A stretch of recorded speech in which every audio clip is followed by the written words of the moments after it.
of you know that it is thanks to the love and support of this community that we were able to build a village for special needs children out in Tanzania.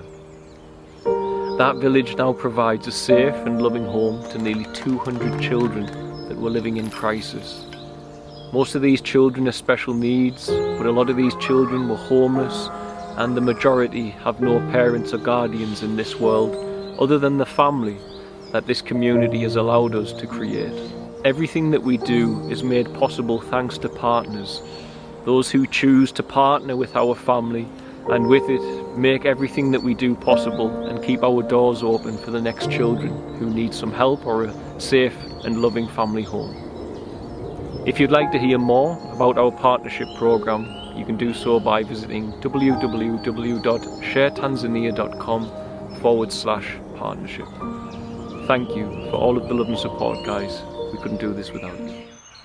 For a very long time, I have always placed an emphasis on the importance of understanding that words are not reality. A tree is not the word tree, it's something outside of that word. And this is very important because if you don't see what a word is pointing at, then you will see what you think that word means. And that means that the word changes. Instead of being something to point you to reality, the word can become a way to imprison you in your mind. For if you choose to see what you think about the word and not what the word is pointing at, someone can train your mind surrounding a certain word to think it understands what that means. And the problem with that is that in our world, there are certain words that if you use them, people will switch off because they have been programmed to see what they think the word means, and so they switch off, even when it is a warning. And this video is a dire warning. It's a very important warning, one of the most important. And it is about a virus that is demonic, that is on planet Earth, that is here with us, and that is infecting millions and millions of people. And this virus has one goal and one mission. Now, I'm not going to say as yet what this virus is, because I don't want people to hear the word and think they understand what I am talking about. Before I do that, it's very easy when we point out these heavy topics to get lost and believe that we are in a world where all of the actions of people are done out of malice and not out of ignorance or innocence. And a lot of the time, the actions of man, it's important to see that most of the actions of man are not done out of malice. They are done out of ignorance and innocence. When you look at our world, if you've allowed the media and the algorithm to take you away, you can see it through a filter, a perception of being trapped in a losing battle. But we live in a world right now where there are many things to be celebrated. The lowest rates of infant mortality are today. The least rate of world hunger is today. We are bringing species like the blue whale back from the brink of extinction. This is a really beautiful time for humanity to be alive. We are living a very high quality of life if we are born in the West. Now, it doesn't mean the system's perfect, because humans are not perfect, but it does mean that there's a lot of good going on in among what looks like nothing but a downward spiral. And I share that with you because I'm about to go into a heavy topic to remind you that these things are to be pointed at to help one another. They are not there to make us feel doom and gloom. They are there to keep us away from that in our life. I mentioned this virus. Now, if I could for a moment ask you to just come into a world view and drop your own world view just for a moment and take your modern language and say that we live in a reality with a master programmer, and the master programmer is our creator. that creator. Many humans have pointed at it with many different words, and most commonly here we have pointed at creator with the word Christ. That master programmer is sending certain programs into the reality of life to make it happen. But there is a fallen programmer, and that fallen programmer we've pointed at with the word Satan. And they are sending codes and programs which are not beneficial. And so this is encapsulated in the way by which Yeshua was. Yeshua, Jesus, came to earth and immediately started healing the sick, because the programs, the codes that were making them sick were not the will of Christ. They were the will of the fallen creator, the fallen programmer, Satan.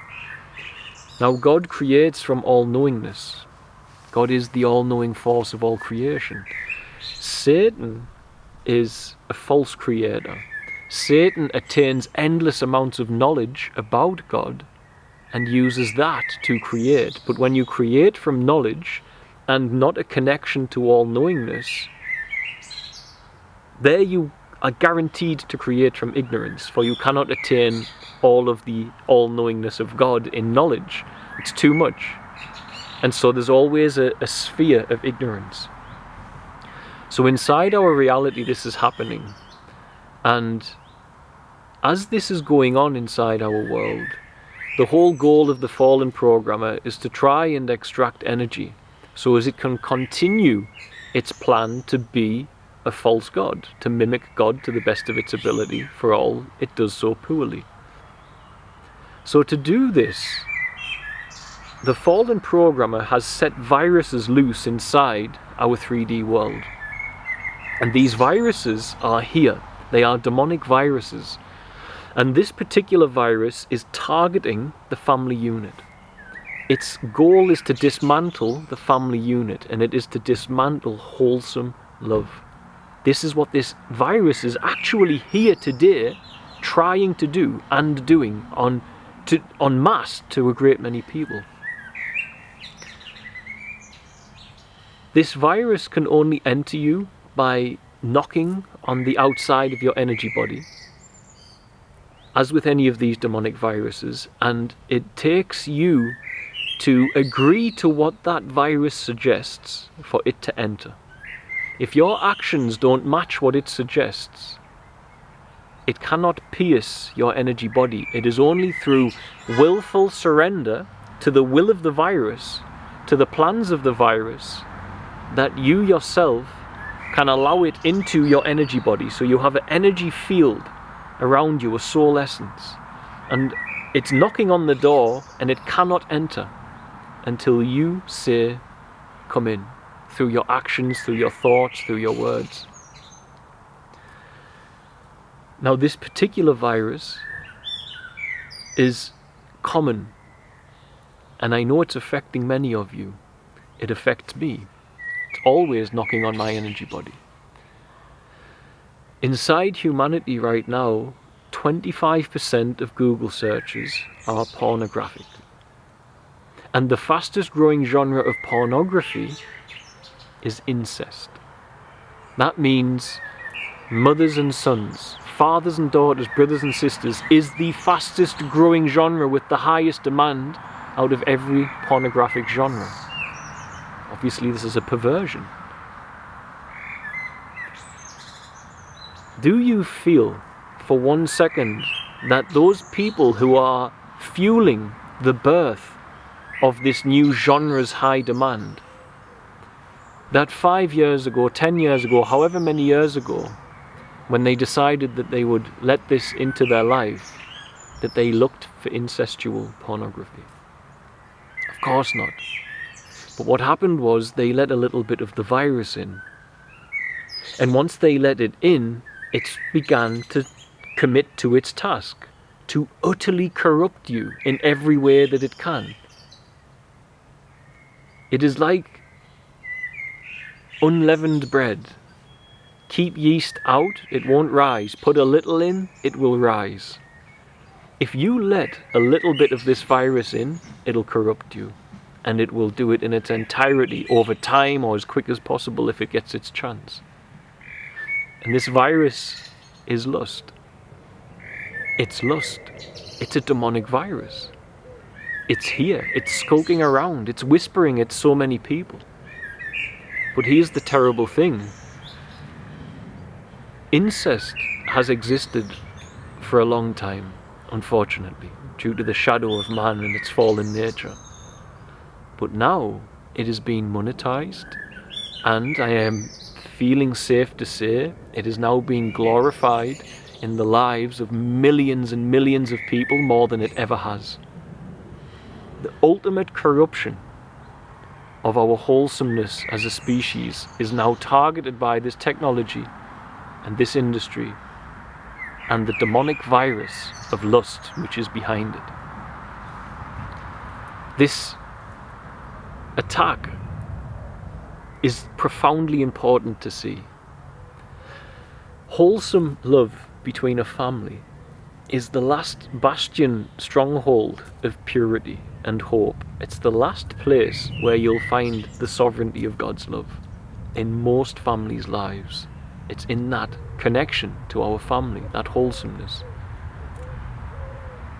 If we are degrading as a species, which we are by this electronic data, some of us, to a point where that wholesomeness is not present, and we look at our family members as potential opportunities to gratify ourselves sexually, because we feel such a void, and the devil has told us that void can only be filled with your worship of your flesh and your senses, that the relationship between siblings or between parent and child is so devalued that now millions and millions of people are watching incestual porn and demanding more of it. The largest pornography website in the world, in the top 5 searches in the last 3 years, was always the word mother. This is happening. This is dark and it's taking a hold. Now lust attacks us all. But once you've let that in, that is going to take you into places you never dreamed possible. Now this is important in the spiritual warfare of mankind. Because if you are a human, if you are a man, as I am, and you have a mother, or you have a daughter, and you have nieces, you have cousins, sisters, you have neighbours, you have friends who have partners, etc. You have friends of your partner, so on and so forth. If you are in a good standing, when you look at these people around you, you will not look at them with lust. You will not look at your immediate family with lust. And the reason for it is that in your heart, when you look at them, is a wholesome love. This wholesome love, this presence in your heart, is a connection for your essence, your vitality as a being in this dimension, in this simulation, being plugged into its origin versus lost in the amnesic programs of the fallen programmer. This wholesome love allows you to see people with love in your heart. And now when you meet a stranger on the street and you're attracted to them and you immediately have an impulse towards them, the body's impulse is natural. That happens, and I've seen this in my own life. The body has appetites. They will come and they will go. But when the impulse comes, if you then allow the mind to blend with the impulse and follow it, and you end up perceiving this other human being through the eyes of lust, how can I get some pleasure and ownership of this shape and form? When you do that, you are not seeing them with love in your heart. We can all agree with that. You're not seeing them with a wholesome love. It's important when we use words like love, we understand it, because many people will say, but I do love the people that I lust after. Love is not about relationship. This is a fallacy and an illusion many of us are in. Love is not about desire, relationship, etc. Love is an energy that almost can't be named, that is living and existing and beyond existence, beyond time, space and matter itself, but yet within it, that exists, of the way to word it, without humanity. It stands independently without us. It doesn't need humanity. And this power, this energy, which is Christ in and of itself, this love, we must somehow be able to be so filled with it that when we see a stranger, we have the sanity of mind and the purity of heart to catch the thoughts or to catch the body wanting to look at them through the eyes of lust. Now, when it comes to dealing with lust as a virus and it's entered you, there are disciplines, and sometimes you have to rule with an iron fist to be disciplined. You know, many men are living in an absolute trap of Satan, where they recognize something's wrong with the matrix, and now they say, I want to be free, but their image of freedom is to have their every worldly desire and to use it for that. But freedom is ability to attain your worldly desire, and yet keeping it sheathed and choosing not to. That's a man that's free. A man who is not controlled by worldly desire is free, and he is free to enact the divine will, the will of his Creator. He is not free to chase after worldly desire, like the man who believes that that is freedom. One serves Satan, whether he knows it or not, and one serves Creator. How do we take care of that desire? And it ties into this lust situation. The body has natural appetite and it comes. But for many, there's no separation between awareness, mind, thought, and body impulse. So body impulse comes, awareness is aware of it, thought joins it and starts to create fantasies, etc. around it, or lead the body into using pornography or whatever it might be. And the awareness got caught in identifying with the body's impulse and the mind's response to the impulse. The awareness is your soul.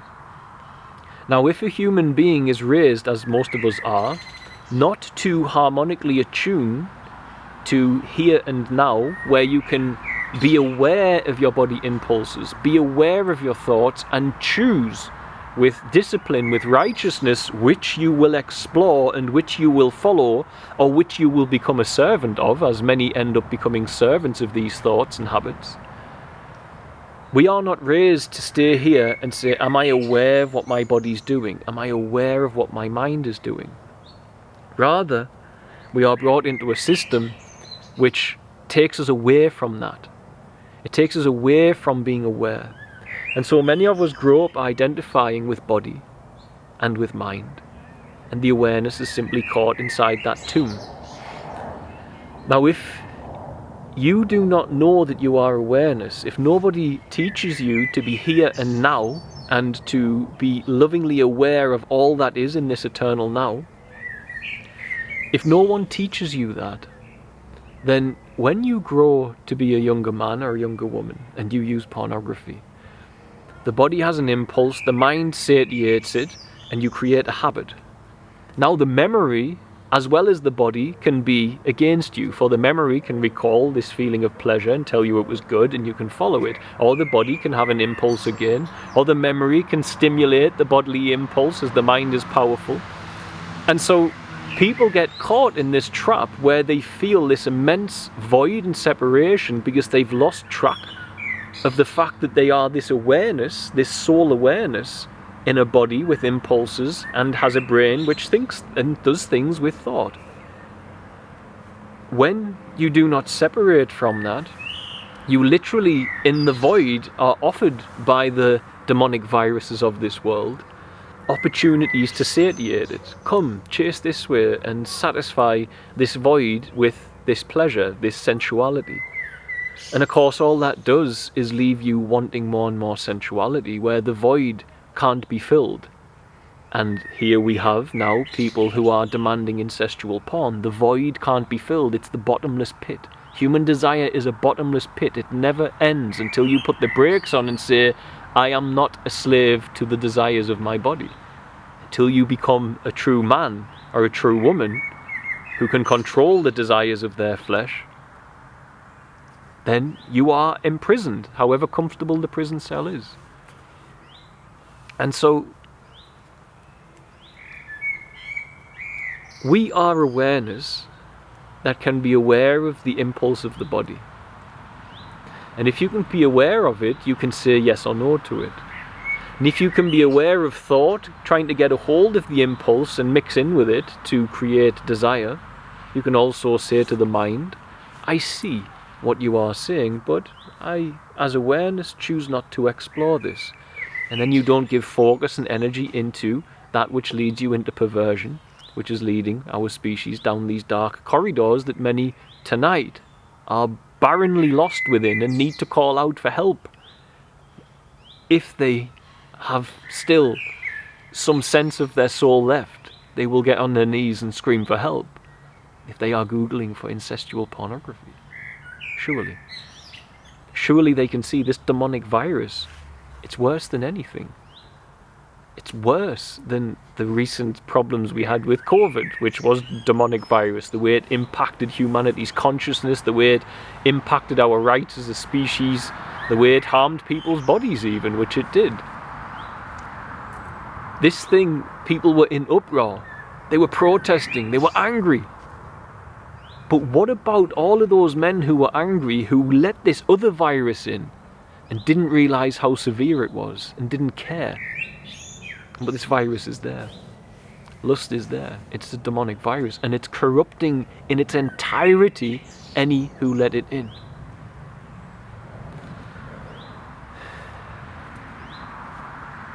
When it comes to overcoming this, it's not necessarily, in my experience, about adding things. Now, there's an initial space where your body is trained into lustful behavior. So you reset that. You get the virus out with fasting, and then you have some discipline.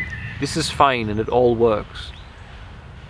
But how do you make it so that you as a man, when you meet a woman, you see her with purity and wholesome love in your heart? Now, I am not saying I've perfected this, but I am saying that when I function in a certain state of consciousness, this is possible. This is possible. And my goal as a man is to sustain that for as long as possible.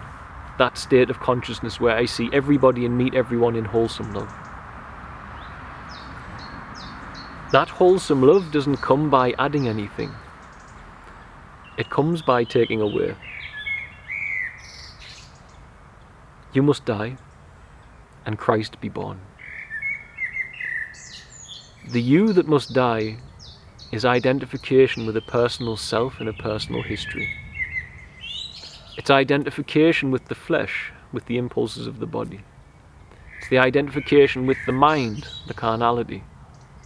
And it is a change to an operating system of spirit.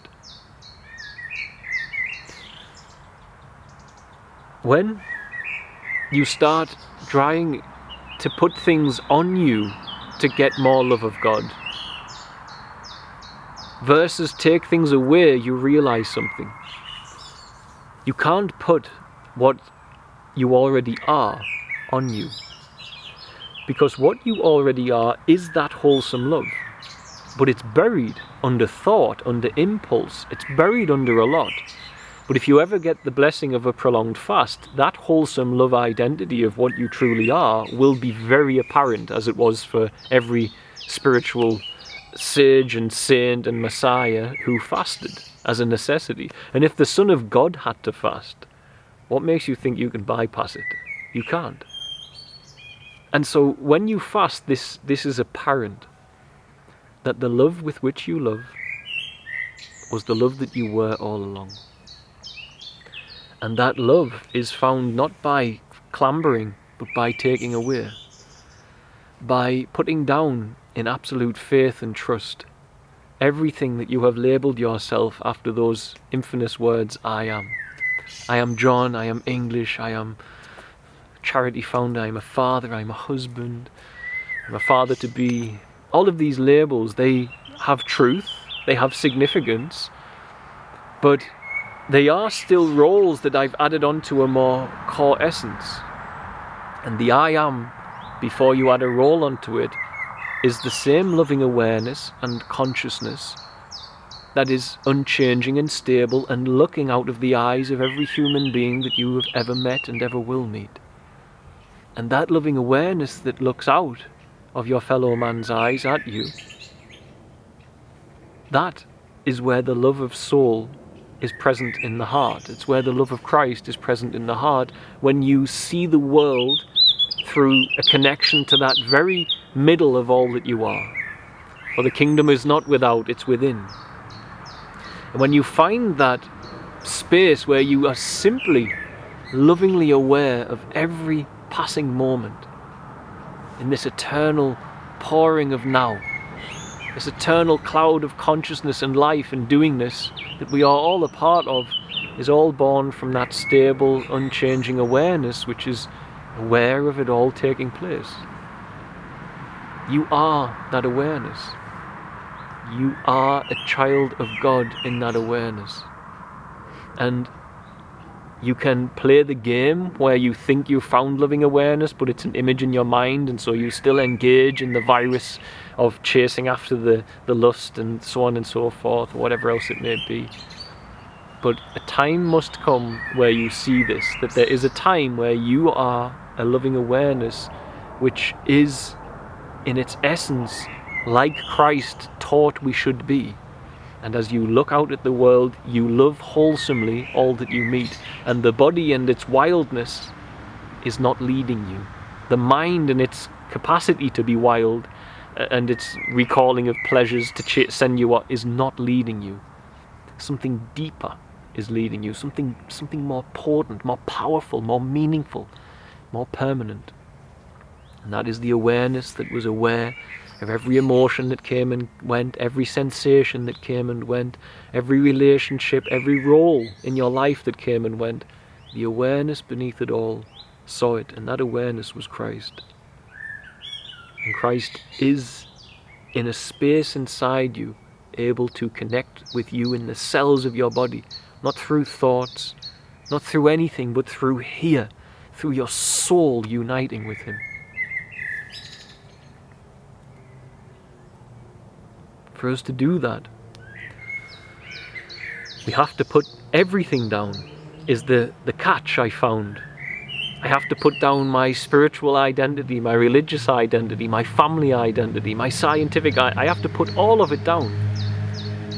And there it appears that somehow we have enough space in us to bring forward the I am essence, the consciousness of God, the will of our Creator, and the love of wholesomeness that is known there will permeate what we are and will activate our intelligence, our speech and our actions.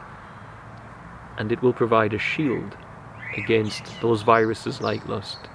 And then as you look out at the world, when you see even a porn actress, you will feel empathy and sorrow instead of arousal. And this is a very real place. And I am not saying it's been attained permanently here, because it hasn't. But I do know it's attainable. And my life is about trying to be there as much as possible. For in that presence of God is where any good thing ever came of my life. I presume it's the same for others.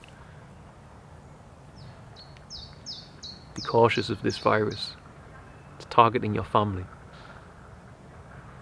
It will not let go. Those people that were using it supposedly harmlessly, liberally, 5-10 years ago, that are now driving that new industry growth of incest, are all the evidence you need that this virus will not stop at wherever you've allowed it in your life.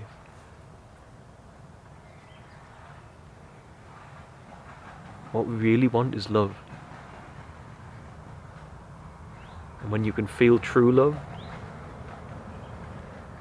you seem to sever the demonic viruses of this world and their temptations, because you feel so whole they have nothing to tempt you with. That was all. God bless, guys. Be well.